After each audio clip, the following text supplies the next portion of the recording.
कल्कि को विष्णु का भावी और अंतिम अवतार माना गया है।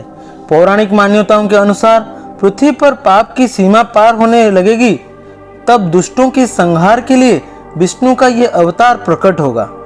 भगवत पुराण में स्कंद 12 अध्याय 2 कल्कि अवतार की कथा विस्तार से है।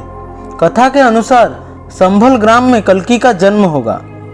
अपने माता पिता की 5वीं संतान कल्कि यथा समय देवदत्त नाम के घोड़े पर आरूढ़ होकर तलवार से दुष्टों का संहार करेंगे। कल्कि अवतार का स्वरूप और आख्यानों पर अक्सर चर्चा हुई है। सबसे पुरानी मीमांसा साम्यवादी विचारक सत्य भक्त की है। उनके अनुसार जो भी सार्वभौम्य सत्य और योगिनी सिद्धांत को व्यक्त करते हुए वह सभी अवतार के रूप में प्रतिष्ठित होते हैं। इस अभिव्यक्ति की सघनता और विरलता के अनुसार ही अवतारी शक्तियों के स्तर या कलाएं तय की जाती है। बुद्ध से पहले कृष्ण को 16 कलाओं के अवतार माना गया। सभी अवतारों ने अपनी तरह से दुष्टों का और उनकी दुष्टता का दलन किया। अब जिस अवतार का इंतजार किया जा रहा है वो निष्कलंक होगा, कला, कांति, शौर्य और देवी गुणों में उत्कट। भागवत के कल्कि का संक्षिप्त विवरणी है। उनके चरित्र और जीवन का विशद वर्णन कल्कि पुराण में है। अध्येताओं के अनुसार भागवत और कल्कि पुराण में अंतिम अवतार के बारे में जो उल्लेख किए गए हैं वो आलंकारिक है। उसका रूपक समझना चाहिए, कल्कि का स्वरूप और आशय समझना चाहिए।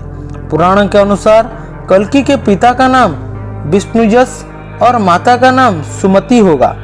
पिता विष्णुयश का अर्थ हुआ ऐसा व्यक्ति जो सर्वव्यापक परमात्मा की स्तुति करता, लोक हितैषी है। सुमति का अर्थ है अच्छे विचार रखने और वेद पुराण और विद्याओं को जानने वाली महिला।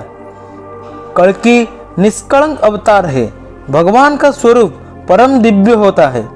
दिव्य अर्थात दैवीय गुणों से संपन्न। वह श्वेत अश्व पर सवार है।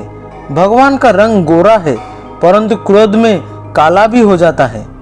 वो पीले वस्त्र धारण किए हैं।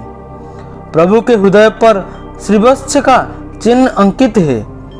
गले में कौस्तुभ मणि है।